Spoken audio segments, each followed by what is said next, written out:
नमस्कार, बड़ी बहस देख रहे हैं आप और आपके साथ मैं हूं अपूर्वा सिंह। दिल्ली से 654 किलोमीटर दूर एक ऐसी मुलाकात जिसने देश के जनमानस में जोश भर दिया है और दुश्मनों के दिलों में खौफ। सेना प्रमुख उपेंद्र द्विवेदी पहुंचे थे भगवान राम की तपोभूमि चित्रकूट और वहां सेना प्रमुख ने जगत गुरु रामभद्राचार्य महाराज से मुलाकात की। ये कोई सामान्य मुलाकात नहीं थी। भगवान राम की तपोभूमि से एक ऐतिहासिक संवाद हुआ जहां धर्म और शौर्य एक साथ खड़े दिखाई दिए। जहां संवाद में एक मांग उठी, शायद शपथ कहना ज्यादा मुनासिब होगा क्योंकि शपथ थी पीओके को वापस लाने की। जगत गुरु रामभद्राचार्य ने खुले मंच से कहा कि उन्होंने भारतीय सेना प्रमुख से दक्षिणा में कुछ मांगा है और वो है पीओके, यानी हमारा अपना कश्मीर, जिसे हमें किसी भी कीमत पर वापस लेना है। जगत गुरु रामभद्राचार्य ने साफ कहा कि पाकिस्तान सुधरने वाला तो नहीं है, पाकिस्तान कभी सीधा नहीं हो सकता। अगर पाकिस्तान अपनी हरकतों से बाज नहीं आया तो वो जल्द ही नक्शे से मिट जाएगा। ये कोई साधारण शब्द नहीं है, ये उस संत के शब्द हैं जो दिव्यांग होकर भी राष्ट्र की चेतना को जगा रहे हैं। और जब ऐसे तपस्वी की मांग हो तो वो मांग नहीं, शपथ बन जाती है। जनरल उपेंद्र द्विवेदी जो भारतीय सेना की रहनुमाई कर रहे हैं, वहां अपनी धर्मपत्नी के साथ पहुंचते हैं। उन्होंने संतों और छात्रों को सेना की वीरता के कई किस्से सुनाए, लेकिन जो सबसे बड़ा संदेश उन्होंने दिया वो था आंखों में चमक और संकल्प की आग। यही संकल्प है जो आने वाले समय में पीओके की मुक्ति का मार्ग बनाएगा। आज भारत का जन जन पूछ रहा है कब गूंजेगा जयकारा, अब की बार पीओके हमारा। दुनिया देख रही है, भारत अब रुकने वाला नहीं। ये नया भारत है जो न केवल वार सहता है बल्कि दुश्मन की मांद में घुसकर वार करता भी है। और जब धर्म की आवाज सेना की तलवार से मिले तो इतिहास रच दिया जाता है। तो तैयार हो जाइए, चित्रकूट से उठी ये पुकार अब एक आंदोलन की चिंगारी है जिसमें आतंकिस्तान झुलसने वाला है। देश से अब एक मांग उठ रही है, पीओके वापस लाओ। और जब सेना का शौर्य देश के साथ है तो विजय तो सुनिश्चित है। आज इस विषय पर हम चर्चा करेंगे। हमारे साथ मेहमानों का एक खास पैनल भी जुड़ेगा और हम जानेंगे कि किस तरह से सेना अपने शौर्य को तो दिखाती ही है, साथ ही साथ भक्ति और शक्ति भी साथ जब नजर आती है तो क्या तस्वीरें निकलती है। लेकिन उससे पहले आपको बयान और प्रतिक्रियाएं भी सुनवाते हैं कि इस पूरे खबर के बाद किस तरह की जो रिएक्शंस हैं वो सामने आ रहे हैं। उन्होंने मुझसे वह राम मंत्र की दीक्षा ली, जो दीक्षा ले सीता जी से जो मंत्र लेकर हनुमान जी ने लंका पर विजय प्राप्त की थी, वही दीक्षा मैंने दी। और मैंने उनसे दक्षिणा मांगी है कि मुझे पीओके चाहिए, पाक अधिकृत कश्मीर हमें चाहिए चाहिए। यही हमारी दीक्षा है। पूज्य जगतगुरु रामानंदाचार्य पूज्य रामभद्राचार्य जी महाराज ने सीडीएस महोदय से गुरु दक्षिणा में पीओके मांगा है। ये बहुत सुंदर अच्छी बात है कि देखिए, संत सदैव अपने आप को राष्ट्र के नाम समर्पित रखता है। संत के मन में हार्दिक इच्छा रहती है कि कैसे भारत अखंड रहे, कैसे भारत आगे बढ़े, कैसे सनातन संस्कृति सुरक्षित रहे, कैसे मलेच्छों का जो आक्रमण है, जो अत्त है वो कम हो, खत्म हो और सनातनी हिंदू जनमानस भारत में रहने वाला हर नागरिक स्वतंत्र और स्वतंत्र रहे। लेकिन जिस प्रकार से पाकिस्तानी आतंकवादियों ने धर्म पूछकर भारत में गोली मारी, उसके बाद भारतीय सेना ने पाकिस्तान की हालत खराब की, तो सीडीएस महोदय से पूज्य रामभद्राचार्य जी ने पीओके गुरुदक्षिणा में मांगा है। पूज्य महाराज जी को साधुवाद, आभार, धन्यवाद। और हम अपेक्षा करते हैं सीडीओ महोदय से कि सीडीएस महोदय से कि पाक अधिकृत कश्मीर भारत में शामिल हो। तो चलिए चर्चा की शुरुआत करते हैं और अब सबसे पहले हमारे आज के मेहमानों से आपका परिचय करवा देते हैं। कर्नल रिटायर्ड टीपी त्यागी रक्षा विशेषज्ञ के तौर पर हमारे साथ जुड़ चुके हैं। जैद अनवर विदेश मामलों के जानकार हैं। अनवर साहब, बहुत स्वागत है आपका। और राजू दास जी हमारे साथ जुड़ चुके हैं, महंत हनुमानगढ़ी के। राजू दास जी, बहुत स्वागत है आपका। सबसे पहले सवाल मेरा राजू दास जी से ही है क्योंकि सवाल इस बार भक्ति का भी है, सवाल इस बार शक्ति का भी है। राजू दास जी, क्या अब आपको ये लगता है कि राम भक्ति और रक्षा शक्ति अब एक साथ नजर आ रही है? क्योंकि उसका एक बहुत उदाहरण हमने अभी ही देखा है कि किस तरह से रामभद्राचार्य ने पीओके ही मांग लिया गुरु दक्षिणा में। और ये एक मांग नहीं है, एक दक्षिणा नहीं है, बल्कि ये एक संकल्प है।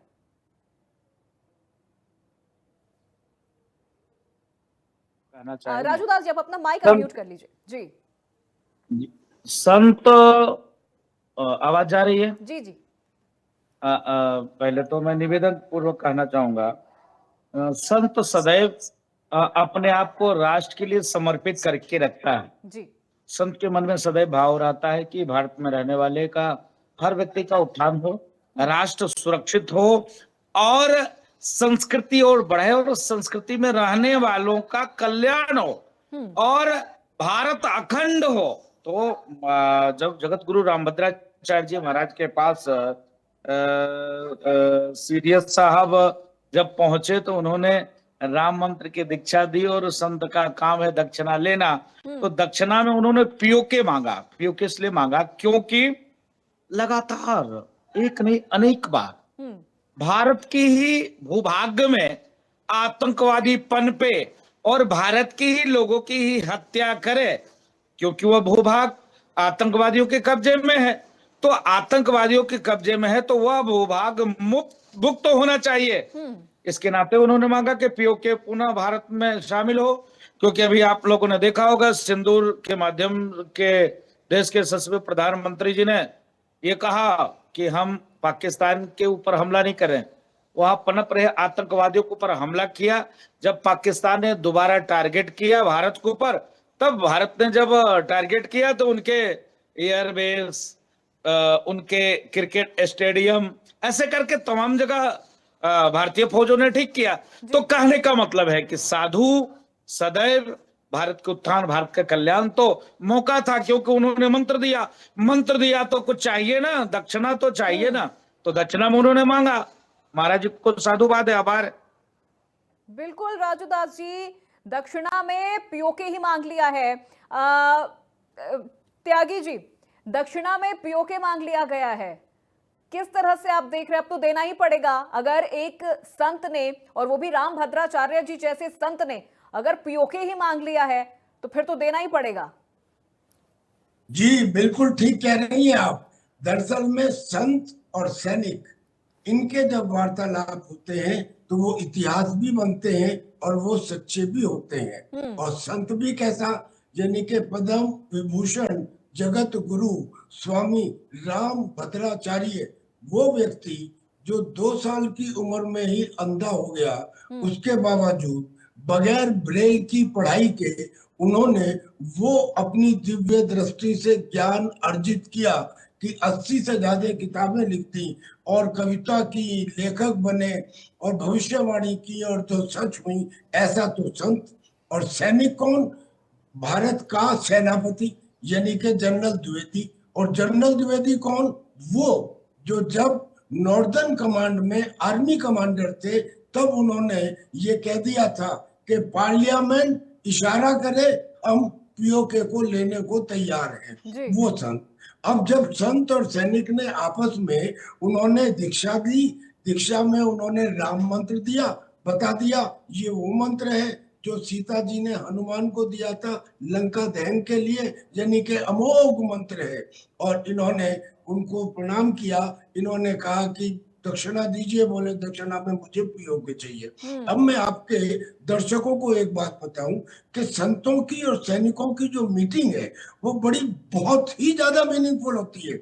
1857 में याद कीजिए, स्वामी ओमानंद, स्वामी व्रजानंद, स्वामी संपूर्णानंद और स्वामी दयानंद सरस्वती ने लक्ष्मीबाई, तात्या टोपे, ज्वाला प्रसाद और नाना जी को बुलाया था और उस समय में 3100 रुपए दिए थे कि जाओ अंग्रेजों के साथ लड़ो, और उन्हें योजना बताई थी। और इसी वजह से जब अंग्रेजों ने उसको कहा कि वो सिपाही म्यूटनी है, लेकिन वीर सावरकर ने साबित कर दिया ये एग्जाम्पल देकर कि this was the first war of independence. मेरे कहने का मतलब ये कि संत और सैनिकों में अगर कोई बात तय हुई है तो फिर यकीन मानिए कि ये पीओके हिंदुस्तान में आके रहेगा। और आएगा कौन सा, रास्ता कौन सा होगा, ये जरूरी नहीं है, क्योंकि उन्होंने ये भी जिक्र किया कि शस्त्र के साथ शास्त्र भी जरूरी है। और शास्त्र ये कहता है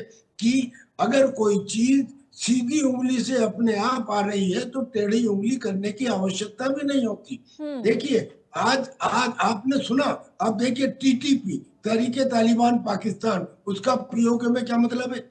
लेकिन टीटीपी ने पीओके के अंदर बाकायदा फिदायीन हमला पाकिस्तान की आर्मी पर किया, सिर्फ किस लिए? क्योंकि अगर दुश्मन एक हो तो जी। अनजान लोग भी आपस में मिल जाते हैं।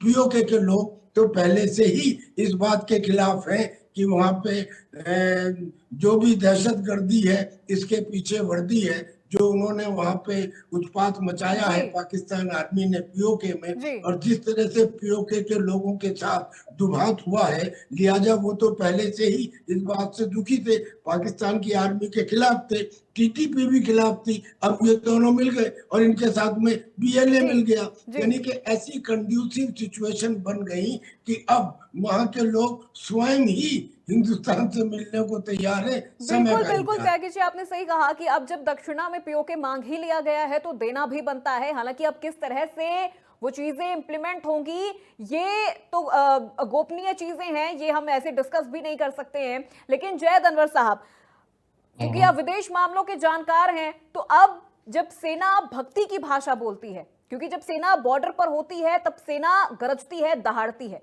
लेकिन फिर वही सेना जब भक्ति की भाषा बोलती है, जब सॉफ्ट हो जाती है, तो फिर ये संदेश विदेशों में किस तरह से देखा जाता है?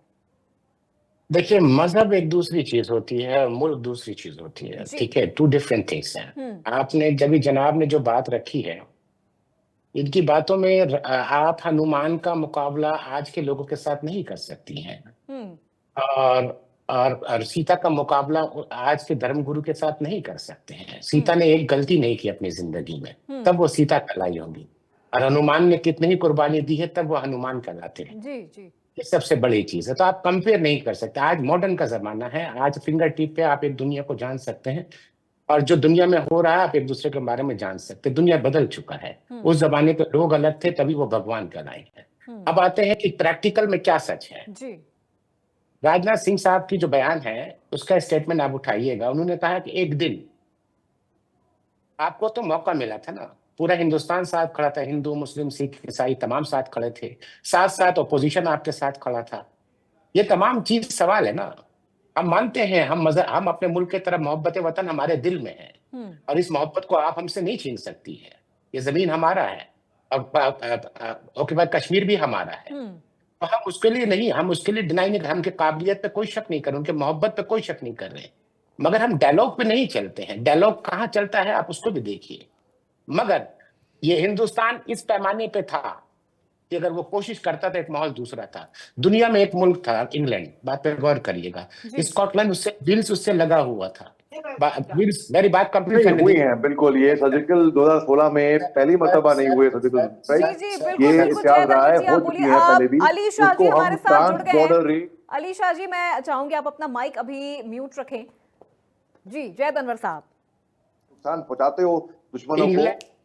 हुई थी 2003 में।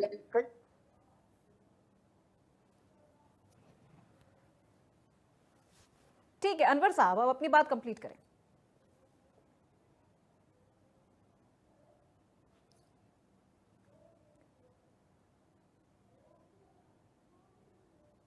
जैद अनवर जी, आप तक मेरी आवाज पहुंच रही है? इंग्लैंड के साथ रेफरेंडम जी। हुआ नॉर्दर्न आयरलैंड में, और इंग्लैंड के साथ उन्होंने वोट किया, और वो इंग्लैंड के साथ रहे वहां लोग। ये आजादी हमारे मुल्क के भी कश्मीरी को, ओके बात कश्मीर को देनी चाहिए। ये बात अगर यूएन में हम रखें और इस बात को इस तरह लेके जाएं तो हम एक बात बना सकते हैं। मगर लड़ाई इसका solution, let me complete now, let me complete, you may be not agree with me. लड़ाई इसका सोल्यूशन क्यों नहीं है कि हम एक न्यूक्लियर कंट्री से लड़ रहे हैं, ठीक है ना। उनके पास होने का कुछ नहीं है, क्या ना एक अच्छा हॉस्पिटल है, ना एक अच्छा यूनिवर्सिटी है, ना एक अच्छा इंफ्रास्ट्रक्चर है, सही सफा पानी नहीं है, लोगों तक वो तमाम सहूलत नहीं पहुंची है। वो मुल्क दो हिस्से में तकसीम है, या तो बहुत रईस हैं जो बाहर अपने बच्चों को भेज देते हैं, या बहुत गरीब है जो जिल्लत की जिंदगी काटते हैं। तो उनके मुआशरे एक दूसरे मिजाज के। मगर हम जो हिंदुस्तान है, हमारे यहाँ सभी तबके के लोग हैं, लोअर मिडिल क्लास है, अपर मिडिल क्लास है, लोअर मिडिल क्लास है, लोअर क्लास है, ये तमाम चीज हमारे मुल्क में है, जिसे एक खूबसूरत मुल्क बनाता है, जिसे डाइवर्सिटी साथ साथ तमाम इकोनॉमिक को आज फास्ट खेलता भी है ये मुल्क।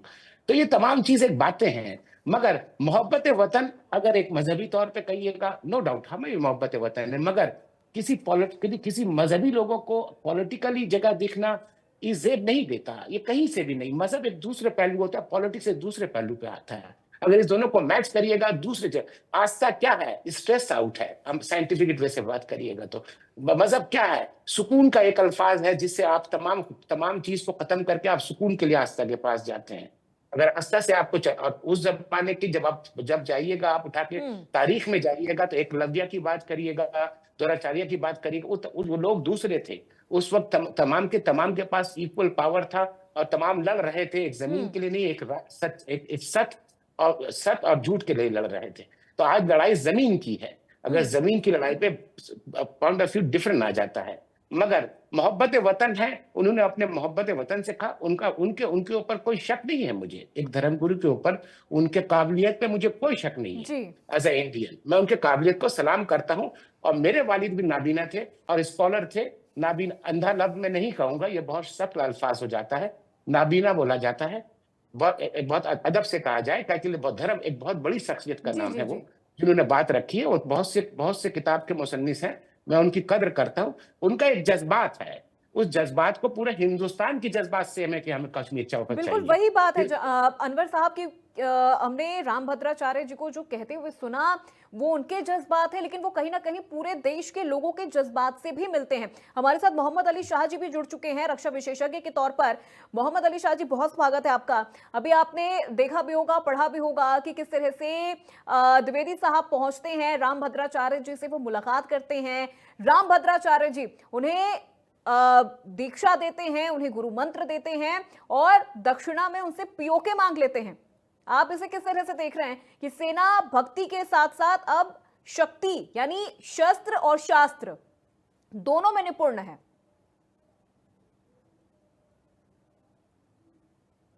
क्या ये सवाल आपने किया है? जी अली शाह जी बोलिए।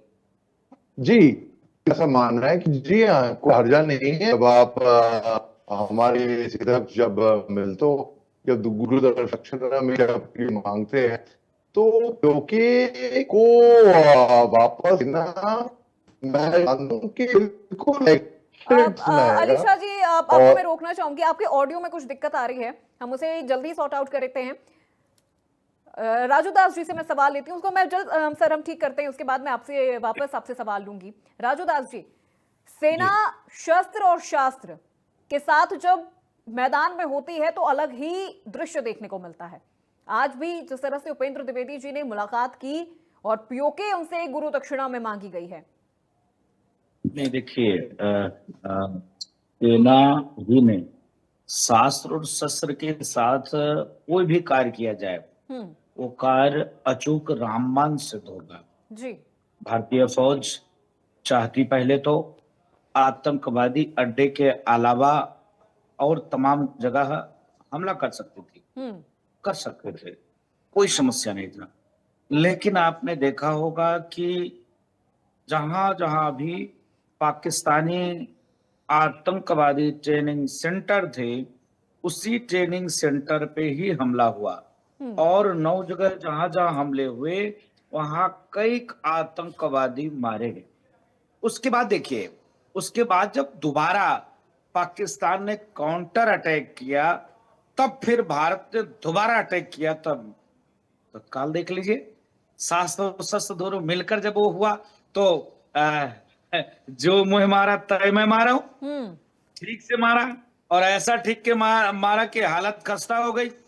तो कहीं थोड़ा सा गड़बड़ी व्यवस्था हो गई कि न्यूक्लियर पे हमला अटैक हो गया, वो पूरा पाकिस्तान समाप्त हो जाता।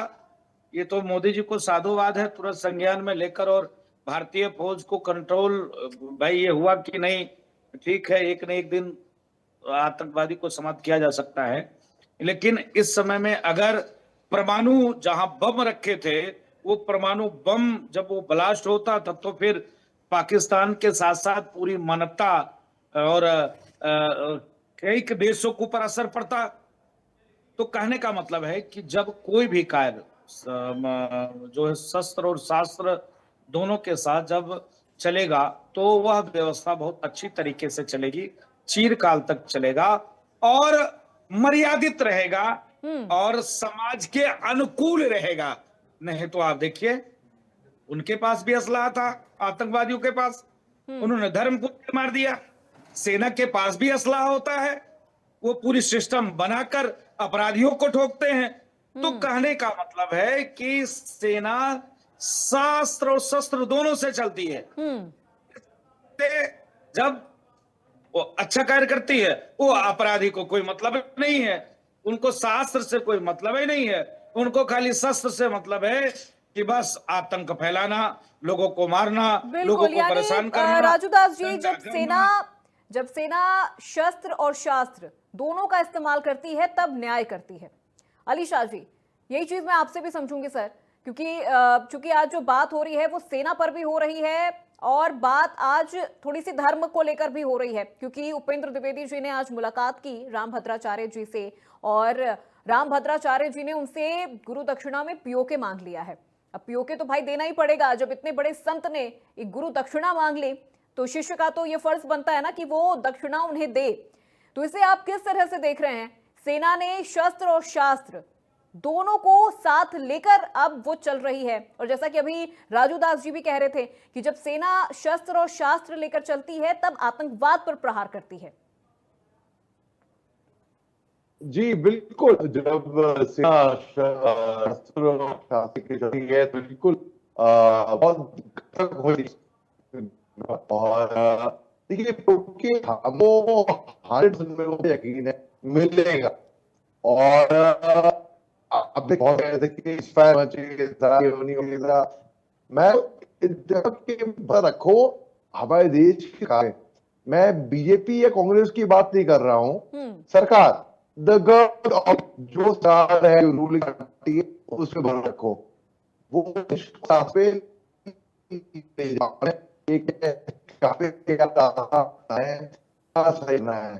उनकी आवाज नहीं आई। जी बिल्कुल। अली शाह जी, आपकी आवाज क्लियर हम तक पहुंच नहीं पा रही है, शायद आप नेटवर्क एरिया में नहीं है। एक बार दोबारा से आप ट्राई करिए नेटवर्क एरिया में आके। सवाल मेरा यहाँ पर जय दनवर जी से है। सर, आप बार बार, हम जब जब चर्चा कर रहे हैं इस पूरे विषय को लेकर, आप बार बार यही कह रहे हैं कि युद्ध, वॉर, ये चीजें किसी समस्या का हल नहीं है। तो फिर अब यहाँ पर मैं आपसे ये चीज समझना चाहूंगी कि अगर ये चीजें समस्या का हल नहीं है तो फिर भारत आखिर किस तरह से रिटेलिएट करे? कैसे? भारत ने बहुत अच्छा रिएक्ट किया है। आप देखिए ना, आप देखिए कितना प्यारा अपने डेलीगेशन पूरे दुनिया में भेजा। देखिए, बात पे गौर करिएगा। आज पाकिस्तान के प्राइम मिनिस्टर साहब जब निकलते हैं, शहबाज शरीफ साहब, तो वो दुनिया के 5 मुल्क जाते हैं, वो तमाम मुल्क में कैप्टन जाता है और हमारे मुल्क के कैप्टन नहीं जाते। Please note down this sir, इस बात को खत्म करने दीजिएगा। जी जी सर, ठीक है ना? तो देखिए तारीफ क्या है, आप तमाम चीज इनको फॉलो अप करिए कि एक मैसेज, एक कैप्टन जो मैसेज देता है वो आपकी तमाम टीम के अदर मेंबर नहीं दे सकते। अपना नो डाउट आपने बहुत अच्छे काबिल लोग हो, मैंने उनकी काबिलियत पे कोई शक नहीं है, मगर जो बात मोदी साहब रख सकते थे अमेरिका जाके, यूरोप जाके, इंग्लैंड जाके, फ्रांस जाके, उन तमाम से मिलकर जो प्रोटोकॉल उनको मिलता, वो प्रोटोकॉल हमारे उन तमाम डेलीगेशन को नहीं मिलेगा। यही प्रोटोकॉल है, यही निजाम है, इसी तमाम से दुनिया चलती है। तो हमारे कहने का मतलब है आपको बहुत अच्छा मौका मिला था और पूरा हिंदुस्तान ऑपोजिशन आपके साथ खड़ा था। अगर बात आप वहां इस तरह रखते तो वो दूसरी बात होती। अब आते हैं कि हर संविधान का आपने बोला कि लड़ाई लड़ाई लड़ाई बिल्कुल दुरुस्त है, इसलिए कि लड़ाई आप एक पाक छोड़ के जाता है जिसकी ताबीर में कितनी ही कहानी लिखी जाती है और कितनी ही डरावनी कहानी लिखी जाती है लड़ाई के बाद। और लड़ाई का हम दो न्यूक्लियर कंट्री है, हम एक दूसरे के साथ जितनी भी बात कर ले, डायलॉग कर ले, मगर कहीं ना कहीं जाके एक जगह एक सीट पर जाकर रुकना पड़ेगा। ये रियलिटी है, इसको मानना पड़ेगा। अब आप उठाइए कि अभी एट द मोमेंट जिस तरह का माहौल हम दुनिया में घूम के बना रहे हैं, क्या ये इंपॉर्टेंट है? हाँ इंपॉर्टेंट है। कर रहा कौन है, झंडा कौन लेके आगे, ये इंपॉर्टेंट था कि बैक इन अ कंट्री क्या हो रहा है ये आपको दिखना चाहिए। तो ये तमाम चीजें बातें डोमेन, पब्लिक डोमेन में है, इसको भी आपको कहीं ना कहीं पेपर पे एक हिस्से में ये भी एक न्यूज है जिसके बारे में आपको बात करना होगा। मैं मोहब्बत वतन पे किसी को शक नहीं कर रहा हूं, आप सुन लीजिए, मैं तमाम धर्म गुरु की रिस्पेक्ट कर रहा हूँ, मुझे कोई ऐसी धर्म, मगर आप धर्म आस्था क्या है? अगर आप डिफेंस में जाते हैं, आप गीता के बहुत बड़े नॉलेजेबल बंदी हो सकती हैं, आप कुरान के बहुत बड़े नॉलेजेबल हो सकते हैं, मगर क्या आपसे वो सवाल होता है वहां पर? आप अपने मेरिट पे, अपने बेस पे वहां सेलेक्ट होते हैं और अपने अपने आईन दस्तूर का कसम खा के और क्या ओथ का कसम खा के आप वहां पहुंचते हैं। तो हमारे कहने का मतलब है मजहब और सेना को मिक्स करके आप बात करिएगा तो फिर बात नहीं, फिर पाकिस्तान में हमारे में क्या फर्क रहा? जब आमिर क्या नाम है उनका, अभी एयर मार्शल बने हैं, जी, मुनीर आसिम साहब, मुनीर। जब खड़ा होकर जब वो कुरान की आयत पढ़ रहे थे तो वो तो बेवकूफ लगा, पूरे दुनिया ने निंदा की। मैं एक मुसलमान होने के नाते मैंने भी निंदा की कि आप दस्तूर और आईन का कसम खा के आए, आप कुरान की आयत पढ़ के जज्बाती आप तमाम को एक कलमे में बांधना चाह रहे हैं, ये गलत है।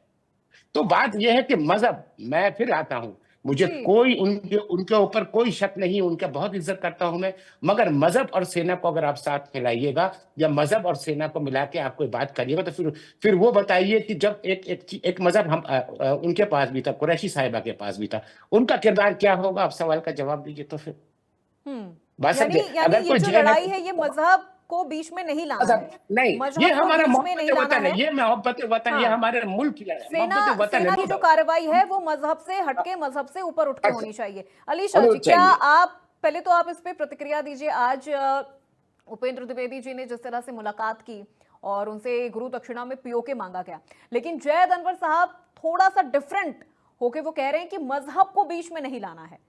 लेकिन देखिए, दो पक्ष यहां पर भी हो गया है। एक पक्ष कह रहा है कि शस्त्र और शास्त्र एक साथ ही चलेंगे, एक पक्ष कह रहा है कि ऐसे मामलों में, खास तौर पे सेना के मामलों में, मजहब को बीच में लाना सही नहीं है। जी ये सवाल मेरे से किससे है? जी, नहीं, ये आपसे अली शाह जी, आपसे। ओके, तो मैं ऐसा मानता हूं कि जब मैं सेना में था तो मजहब हमारा था केवल वर्दी का मजहब, हम्म जो वाह। धर्म हमारे जवानों का था। हम्म जैसे मैं एक प्योर राजपूत पलटन से आता हूँ, तो जितने भी राजपूत ट्रेडिशन थे, बल्कि मेरे जवान मेरे को कह रहे थे कि लेफ्टिनेंट या कैप्टन या मेजर अली सिंह साहब, तो ये था हमारा मजहब, ये था हमारा फौज का मजहब। बल्कि जिस रेजिमेंट से मैं आता हूँ, रेजिमेंट ऑफ आर्टिलरी, जी जी वहां पर आरटी सेंटर नासिक में एक जगह है, एक स्क्वायर है, जहाँ पे मंदिर, मस्जिद, गुरुद्वारा और चर्च एक ही स्क्वायर पे एक ही साथ कोएग्जिस्ट करते हैं और चारों की वाइब्रेशन जाती है। एमएमजी होता है, मंदिर, मस्जिद, गुरुद्वारा, सर्व धर्म स्थल, यानी कि सारे धर्मों को एक साथ एक सेक्युलर ऑर्गेनाइजेशन है। जी। अब अगर चीफ ऑफ आर्मी स्टाफ साहब जाके मिलते हैं धर्म गुरु से, वो उनका पर्सनल मामला है, तो थैंक यू। कोई ही इज वेलकम, वो कहीं पे भी मिल सकते हैं किसी को भी।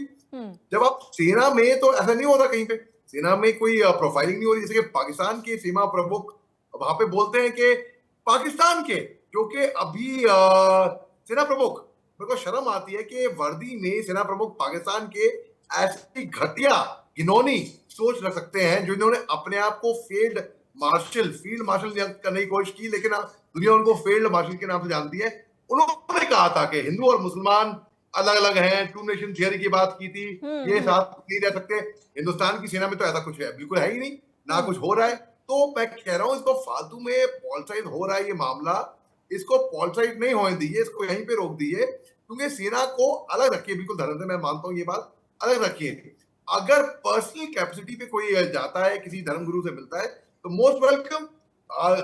हर किसी को एक छूट है अपनी धर्म प्रैक्टिस करने की। कहीं पे सेना में कहीं पे भी किसी भी धर्म के साथ तासुब नहीं होता है, पूरी काबिलियत पे होता है। जी बिल्कुल बिल्कुल अली शाह जी। त्यागी जी, भारत की सेना अभी जैसे आपने जैद अनवर जी को भी सुना, आपने अभी अली शाह जी को भी सुना कि जब सेना बॉर्डर पर होती है तब कोई धर्म नहीं होता, कोई जाति नहीं होती। अगर उपेंद्र द्विवेदी मिल रहे हैं तो वो उनका अपना व्यक्तिगत मामला है।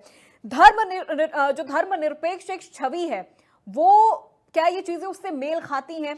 सेना को लेकर जब इस तरह की टू नेशन थ्योरी जब होती है तो ये चीजें मुझे नहीं लगता कि सेना में या फिर डिफेंस में इन चीजों का इस्तेमाल होना चाहिए।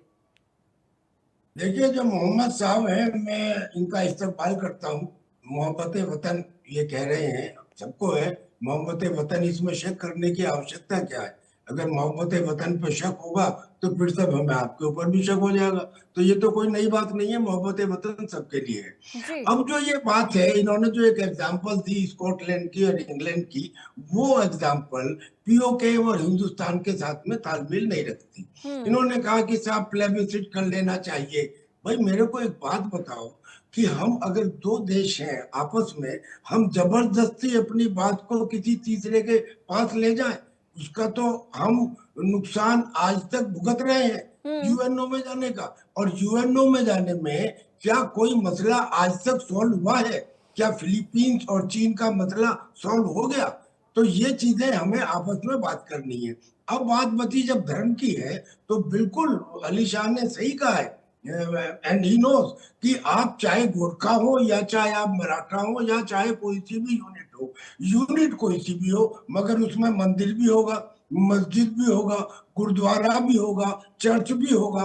और जब जब उनके त्योहार आएंगे तो कमांडिंग ऑफिसर, अब मैं कमांडिंग ऑफिसर रहा हूं, मैं हर एक में हर जगह जाता था और उन लोगों के साथ बात करता था। यानी कि हम किसी धर्म के विरुद्ध नहीं है, एक बात तो ये समझ लीजिए। पर इसका ये मतलब नहीं कि हम धर्म विहीन हो गए, हम धर्म विहीन तो नहीं है।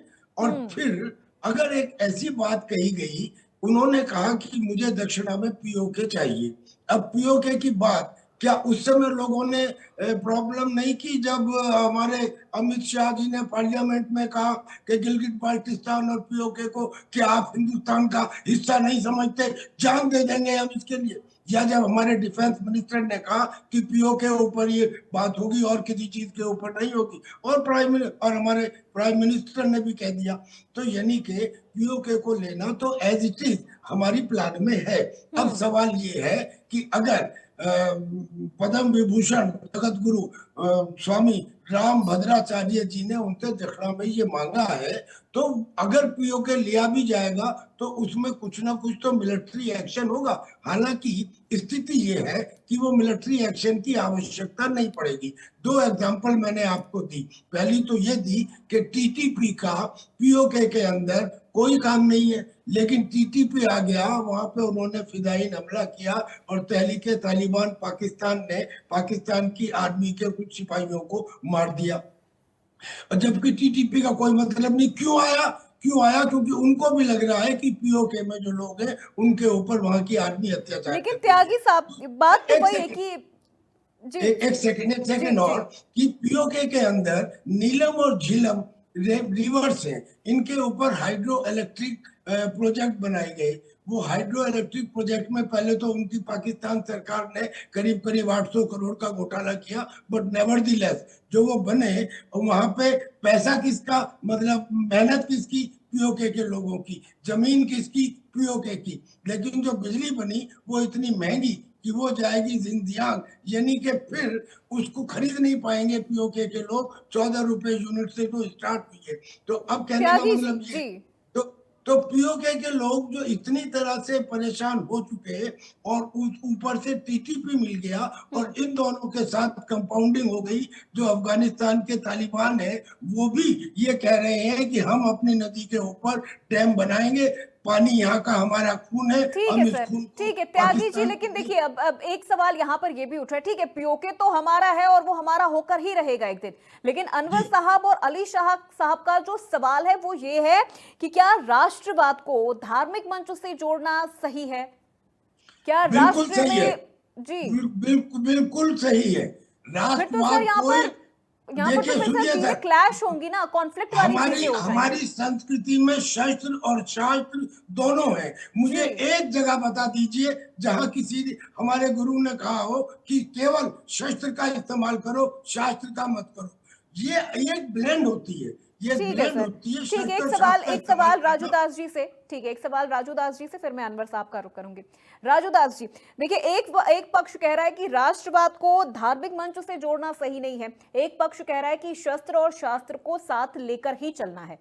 फिर ये चीजें जब सेना में होती हैं तो क्या सेना में भी हम इस तरह से देखें, क्योंकि सेना में तो हर धर्म हर जाति के लोग हैं। धर्म किसको कहते हैं?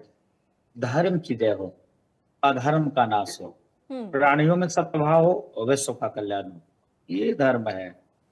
सिर्फ धर्म का मतलब नहीं होता है कि सिर्फ एक कौम, एक मजहब, एक संप्रदाय का उत्थान हो, कल्याण हो, उसी की जय हो, उसी की जय जयकार होगा, उसके अलावा कोई नहीं है।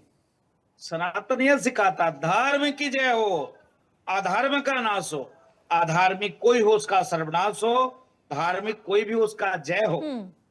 तो इसमें धर्म कहाँ गया भाई? सेना प्रमुख एक धर्म गुरु के पास आते हैं, उनसे मंत्र दीक्षा ली। जो सेना का काम है राष्ट्र की रक्षा करना, राष्ट्र की सुरक्षा करना, सीमा जो विस्तारीकरण को लेकर कि हमारी जो सीमा थी पहले कहीं और से थी, किसी विदेशियों ने उसको आक्रमण कर लिया, उसके कब्जे में है, उसकी मुक्ति होनी चाहिए। तो धर्म तो एक कहा ना कि आपकी जो सीमा थी कहीं दूर तक थी, आज किसी के कब्जे में है, और जो कब्जे में वहां अधार्मिक कार्य होता है वहां से आतंकवादी पनपते हैं और आतंकवादी भारत में घुसकर भारतीयों की हत्या करते हैं और फिर वापस चले जाते हैं। वह क्षेत्र हमारे पास होना चाहिए, इसमें दिक्कत किसी को तकलीफ नहीं होनी चाहिए, किसी को परेशानी भी नहीं होनी चाहिए। तो जब शास्त्र और शस्त्र दोनों मिलकर चलेगा तो बात अच्छी बनेगी, काम अच्छे से होगा। ठीक है राजूदास जी।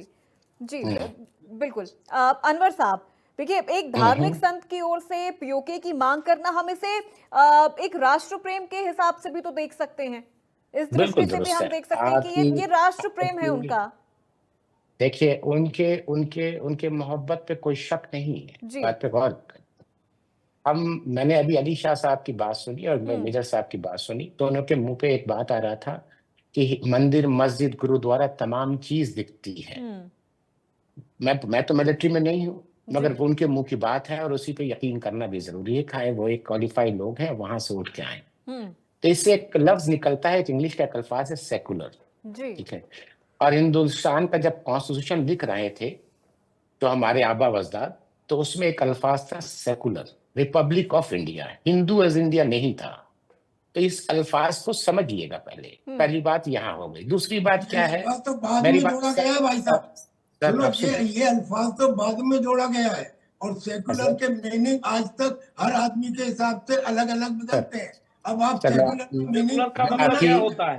ठीक है। अदब से बात सुना, मैंने अदब से बात होता है, मैंने अदब से बात सुना, अदब से बात सुना, गाली दे रहा हूँ सेकुलर का मतलब होता है सबकी चिंता करना, सेकुलर का मतलब होता है सबको साथ लेके चलना। एक संप्रदाय सेकुलर नहीं होता है। आपसे सीखा मैंने, ठीक है ना, आपसे मैंने सीखा, बहुत बहुत शुक्रिया सिखाने के लिए। सेकुलर का नया डेफिनेशन आपसे सीखा, बहुत अच्छी बात। अब आते हैं बात को लेके, मैं उनके काबिलियत पे कोई शक नहीं, उनके मोहब्बत पे कोई शक नहीं कर रहा। मेरा पॉइंट ऑफ व्यू जो है मैं वो रखूंगा। रखना क्या है कि अगर आप मजहबी बात होगी तो मजहबी बात होगी। मजहब क्या है कि मुझे पाकिस्तान और हिंदुस्तान के दो डिफरेंट आइडियोलॉजी की कंट्री है ये। पाकिस्तान एक मजहब पे बना, कलमे पे बना, 4 जमींदार खड़े होके एक बार्गिनर को लाए, एक बार्गिनर से मुराद है जिना साहब को ला के बोले कि चलिए एक मुल्क बनाते हैं। और हिंदुस्तान, हिंदू मुस्लिम सिख ईसाई मिलकर एक हिंदुस्तान बना है, ये तो आप डिनाई नहीं कर सकते इस बात को। एक मुसलमान थ्योरी पे देश को बंटवारा किसने किया? मैं तो बोल रहा हूँ, मैं भी तो यही अल्फाज कह रहा हूँ। धर्म के आधार पे देश का बंटवारा किसने किया?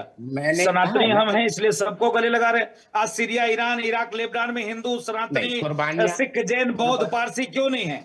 सिर्फ हिंदुस्तान में ही क्यों मुस्लिम भाई हैं, ईसाई हैं, जैन हैं, सिख हैं, बौद्ध हैं, पारसी है? इसलिए है क्योंकि हिंदू बहुसंख्यक है, हिंदुओं का विशाल हृदय है, इसलिए है। ये क्यों नहीं आप मानते? आप सीधे तौर पे कहते कि नहीं, यहाँ एक जो इस भाव से लोग रहते हैं, हिंदू मुस्लिम सिख ईसाई, इसलिए रहते हैं क्योंकि हिंदू बहुसंख्यक है, हिंदू सबको गले लगाता है, हिंदू किसी कभी सताता नहीं किसी को। इन जमीन के लिए हमारे उलमाओं ने कुर्बानी नहीं दी क्या? सिर्फ आपके उलमाओं ने कुर्बानी दी है क्या? हमारे उलमाओं को क्यों बांटा? हम लोगों ने चॉइस करके इस मुल्क को चुना। राजनीतिक चर्चा की तरह सर यहाँ मत करिए, राजनीतिक चर्चा नहीं कर रहे हैं सर, हम कोई राजनीतिक चर्चा नहीं कर रहे हैं। आपस में मत करिए, आपस में मत बहस करिए सर। क्या पाकिस्तान में वहां हिंदुओं ने पाकिस्तान की आजादी के लिए कुर्बानी नहीं दिया क्या? बोल लिया आपने, आज मैं भी बोलूं अब? सरदार भगत सिंह जी का आप वही है। सुनने सुनने सुनिए, राजू दास खामोशी जी। से सुनने वाला, ठीक है खामोशी सर, से हम सुनने वाला डिफेंस भी को लेकर ताकतवर चर्चा होता कर है। रहे हैं, हम थोड़ा भारत सा की सुन सेना को लीजिए, मैं लेकर क्या चर्चा कर रहे हैं, कोई राजनीतिक अब आते चर्चा हैं, नहीं कर रहे हैं अब सर, आते कोई हैं, पार्टी ये तो धर्म पार्टी आ गया ना। प्रमुख यहाँ पर नहीं बैठे नहीं, हैं, इन्होंने तो कहा चर्चा कि चर्चा नहीं भी है, सर तो उसी इसमें हिसाब धर्म से कैसे हो रखिए। गया? ठीक है नहीं, मेरी राजू दास बात जी, सुनिए। राजू दास जी, कोई हर आदमी का राजनीतिक अपना चर्चा पॉइंट नहीं हो रही है मैं सर। हाँ मैं ठीक है अनवर साहब, आप अपनी ये बात कंप्लीट जी, करिए। मैं ये कहना चाह रहा हूँ कि मुल्क, देखिए मैं उनके मोहब्बत वतन पे उनका कोई शक नहीं है, मगर आप मजहब को सेना से मिक्स नहीं कर सकते। रीजन क्या है? मोदी लेकिन साहब, अनवर साहब एक चीज यहाँ पर, मैं यहाँ कंप्लीट करने दीजिएगा। ठीक है मोदी आप साहब complete जमहूरियत से जीत के आते हैं, तब एक ताकत मिलता है। कल तक वो कह रहे थे कि मैं चाय बेचता था, वट एवर इज इट, फिर वो क्वालिफाई किए, स्टेट का सीएम बने, आज हमारे पीएम है। तो ये तमाम चीज जमहूरियत से आए हैं, और हम एक लिबरल सोसाइटी में रहते हैं। मेरी बात कंप्लीट करने दीजिएगा सर, आपके लिए मैं कह रहा हूँ, और आप इससे कुछ सीखिएगा सर, अगर मैं छोटा हूँ आपसे, मगर कुछ कहना चाह रहा हूँ। हम एक लिबरल सोसाइटी में रहते हैं, और लिबरल के माने आता है कि हमें लिबरल पूरी आजादी होनी चाहिए बात करने की, और उसी आजादी से वोट से मोदी साहब एक ताकत में आके बैठते हैं। मगर सेने में जो लोग आके बैठते हैं, किसी के वोट से आके नहीं बैठते, या किसी को सेलेक्ट करके नहीं आते, किसी का लेटर देके नहीं आते, अपनी मेहनत से आते हैं और अपनी काबिलियत से आते हैं ऊपर। उनको यहां मिक्स करिएगा, बात गलत हो जाएगी। और मजहब की बात करते हैं, हमारा मजहब भी बोलता है लकुम दीनकुम वलिय दीन, आपका मजहब आपके साथ खुश है, हमारा मजहब, हम एक मजहब से आते, तब हमको बताना जरूरी है। और हमारा मजहब कहता है जिस जमीन पर रहो वो तुम्हारा आधा ईमान है, पहले अपने जमीन के लिए लेकिन लड़ो। अनवर तो साहब बात देखिए, मजहब सुनिए, तो जी। आप मजहबी बात नहीं करिए, जितना आपके मजहब आपको अच्छे अल्फाजों से, सुन लीजिए बात को, डिविंची का थ्योरी है, अच्छे अल्फाजों से मजहब बना है, कोई खराब अल्फाजों से कोई मजहब नहीं बना। दुनिया का हर इनकी मजहब बातों उठाइएगा। का सेना लेकिन से क्या अनवर साहब मतलब देखिए, है? एक एक मिनट सर, एक मिनट का- त्यागी जी एक मिनट सर, त्यागी जी मैं आऊंगी सर आपके पास। लेकिन अनवर साहब देखिए, सेना में भक्ति और शक्ति का जो संतुलन रहा है, जो चीजें हमने देखी, वो सदियों से भारत की परंपरा रही है। एग्जाम्पल भी है छत्रपति शिवाजी, इसके अलावा महाराणा प्रताप, गुरु गोविंद सिंह जी की जो सेनाएं हैं। बिल्कुल दुरुस्त, आपने बिल्कुल दुरुस्त बोला। हर दौर के जो भी रूलर थे, उस दौर में उस मिजाज के लोग थे। अगर आज गणेश पूजा होता है तो छत्रपति शिवा की उन तमाम चीज उनके तरफ से थी, वो जोड़ने के तरीके थे। मगर आज हिंदुस्तान कहाँ है उसकी बात करिए ना। हम आज के प्रेजेंट हिंदुस्तान के, हम चांद पे जाने की बात कर रहे हैं, हम मार्स में जाने की बात कर रहे हैं, हम साइंस को लेके बात कर रहे हैं, हम गीता मत और कुरान पढ़ के नहीं पहुंच जाएंगे वहां। हम आप तो तमाम भी चीज को आसमानी किताब समझिए। से ही चल रहे हैं। कमाल की ठीक बात है। कर रहे हैं भाई। ठीक है। मुझे तो बिल्कुल सिर पैर समझ में नहीं आ रहे, क्या हम अपने इतिहास को भूल जाएं? क्या हम अपनी संस्कृति को भूल जाएं? सुनिए सर, एक सेकंड, मैंने आपको शुरू ठीक में है, एक अली शाह example- जी से अभी एक सवाल है मेरा। त्यागी जी बहुत माफी के साथ मैं आपको रोक रही हूँ, मैं लौटूंगी सर आपके पास भी और राजू दास जी के पास से।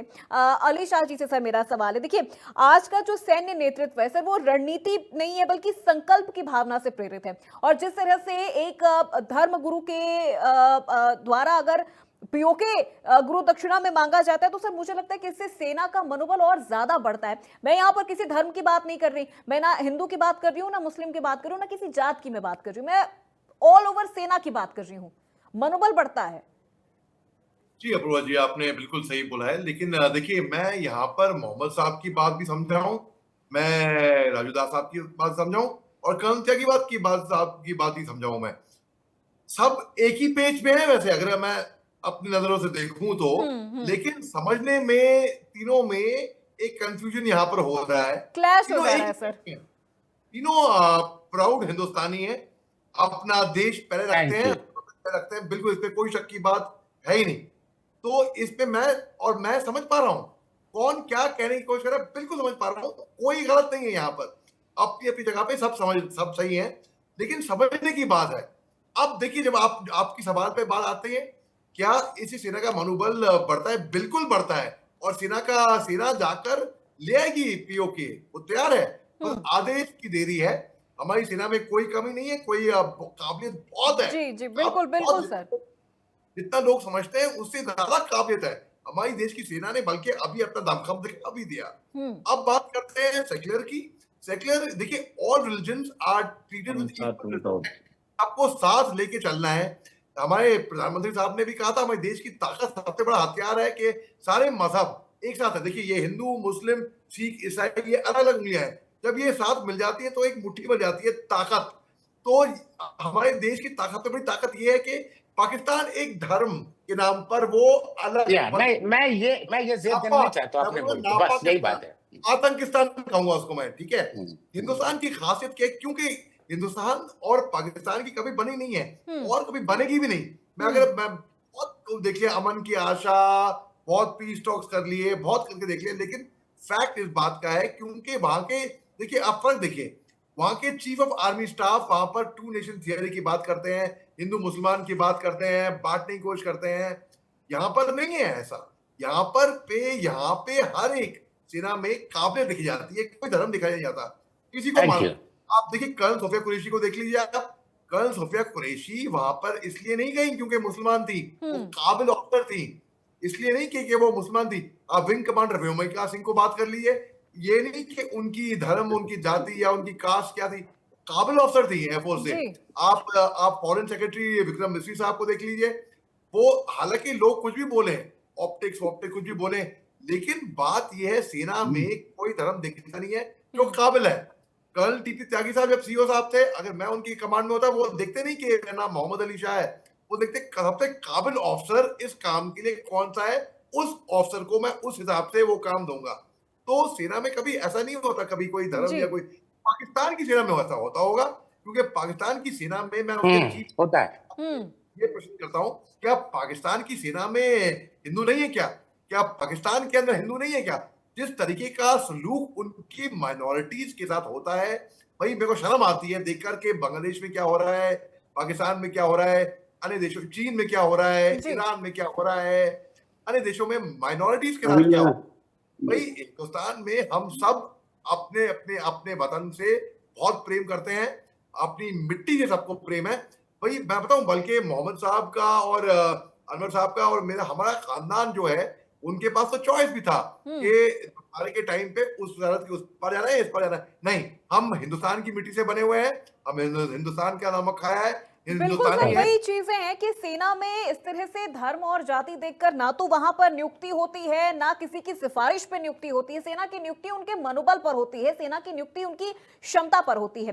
राजू दास जी, देखिए पाकिस्तान का जो जन्म हुआ था वो विद्रोह के साथ पाकिस्तान का जन्म हुआ था। वहां पर देखा जाता है कि माइनॉरिटीज के साथ किस तरह से दुर्व्यवहार होता है, वो हम सब ने देखा। लेकिन फिर इन्हीं चीजों को सर, अगर हम भारत की सेना में अगर इन चीजों को हम मिला दें, भारत की सेना को लेकर अगर हम ये दृष्टि रखेंगे, तो मुझे नहीं लगता ये चीजें सही हैं। देखिए, अभी मैं सुन रहा था एक दो लोगों की जो वार्ता हुई है, रामभद्राचार्य जी ने मनोबल बढ़ाने के लिए उन्होंने कहा कि जी, ये मैंने जिक्र किया हमें चाहिए। ठीक, दूसरी बात, यहाँ धर्म तो है ही नहीं, बीच में धर्म कहां से आ गया? अभी मैं देख रहा हूँ कुछ लोग डिबेट के भाव है कि नहीं, भारत एक डेमोक्रेसी है, लोकतांत्रिक देश है, सेकुलर देश है। डेमोक्रेसी भी है, लोकतांत्रिक भी है, सेकुलर नहीं है। सेकुलर जबरदस्ती जोड़ दी गई है। धर्म के आधार पर देश का बंटवारा हुआ। एक कौम का व्यक्ति ने कहा कि हम आपके साथ नहीं रह सकते, हमारी आचार, हमारी विचार, हमारी व्यवहार आपसे नहीं मिलती। जब आप कोई धार्मिक अनुष्ठान आयोजन करते हो, उससे हमको तकलीफ होती है। हमारे यहाँ बुद्धिजीवियों ने कहा तो आप चाहते क्या हो? उन्होंने कहा कि मुझको अलग देश दे दो।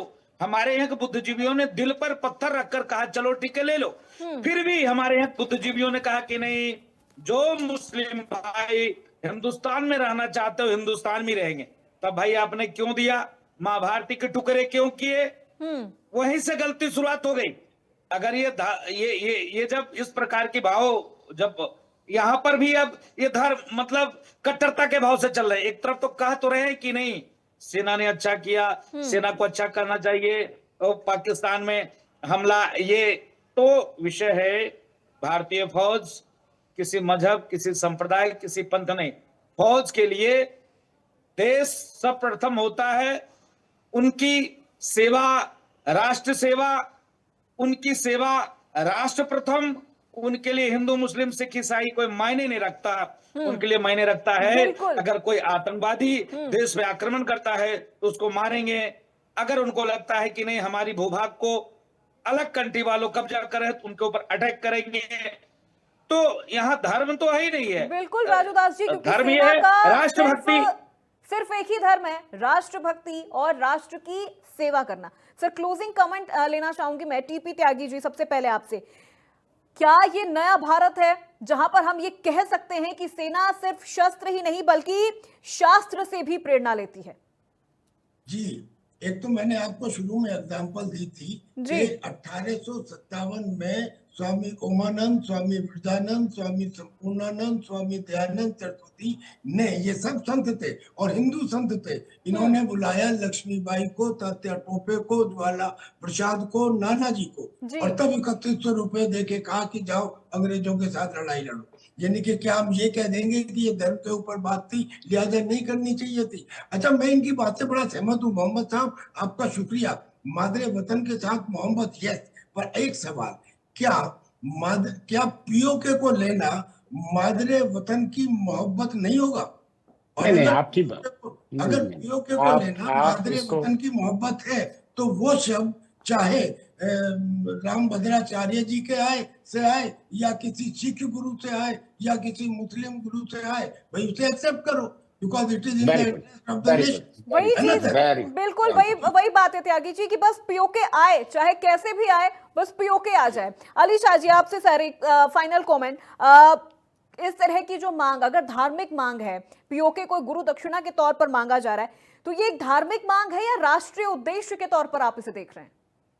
मैं इसको राष्ट्रीय उद्देश्य के तौर पे देख रहा हूँ, मैं धार्मिक मांग नहीं देख रहा हूँ। मैं देख रहा हूँ कि हिंदुस्तान के जो देशवासियों हैं, सबके इमोशंस जो हैं अभी इस टाइम पे, कि पीओके वापस मिल जाए हमको किसी भी हालत में, क्योंकि वो जमीन हमारी है। तो कैसे भी हमको, चाहे वो खुद भटके वो वापस आए, हमारी झोल हम लेकर आए। मैं राष्ट्रीय मांग जो है सबसे ऊपर है, राष्ट्र सबसे ऊपर है जी, किसी को इसके बारे में कोई शक होना भी नहीं चाहिए। सबसे ऊपर राष्ट्र है हिंदुस्तान, हम सब हिंदुस्तानी हैं और एकता रहेगी हमारे हिंदुस्तान के अंदर। तो हमको पीओके वापस लेना चाहिए और लेकर आएंगे।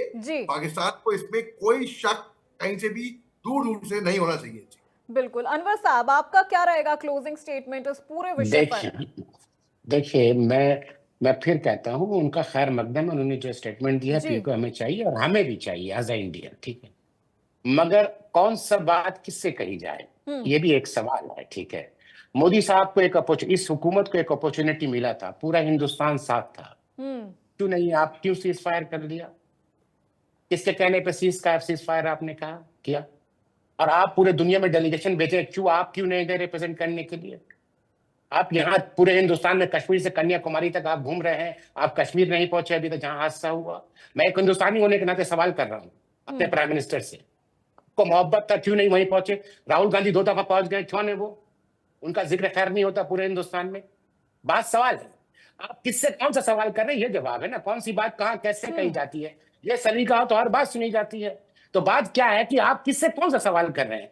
अगर आज मैं गारंटी लेके बात करता हूं, आज धर्म गुरु साहब ने जिस तरह विश किया है, ये विश क्या वो फुलफिल कर पाएंगे? नहीं। क्यों? संविधान उनको वो पावर नहीं देता। मोदी साहब के पास वो पावर है, डिफेंस मिनिस्टर के पास वो पावर है, क्या उनसे वो सवाल करके आप दिलवा सकते हैं? देखिए, वक्त की कमी है सर, इसीलिए आपको मैं बीच में रोक रही हूँ। मगर फिर आके एक बात बताता हूँ, कश्मीर हमारा है और पाक कश्मीर हमारा है, हम इसके लिए पूरी तरह से प्रतिबद्ध भी है। राजू दास जी, चलते चलते एक आखिरी सवाल आपसे, ये गुरु दक्षिणा है या आप इसे राष्ट्र के लिए एक संकल्प मानते हैं?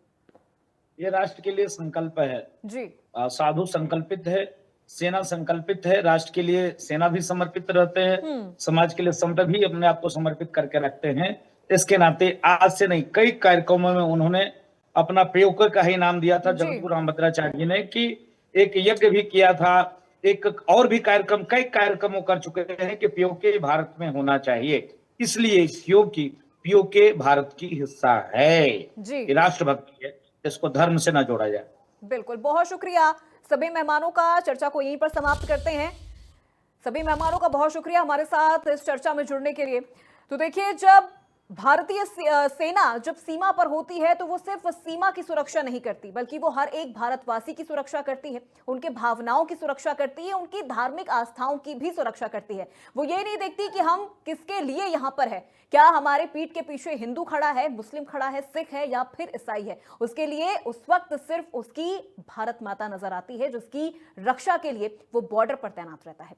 तो आज की इस चर्चा में मेरे साथ बस इतना ही। प्रदेश की तमाम खबरों के लिए आप देखते रहिए इंडिया न्यूज उत्तर प्रदेश उत्तराखंड।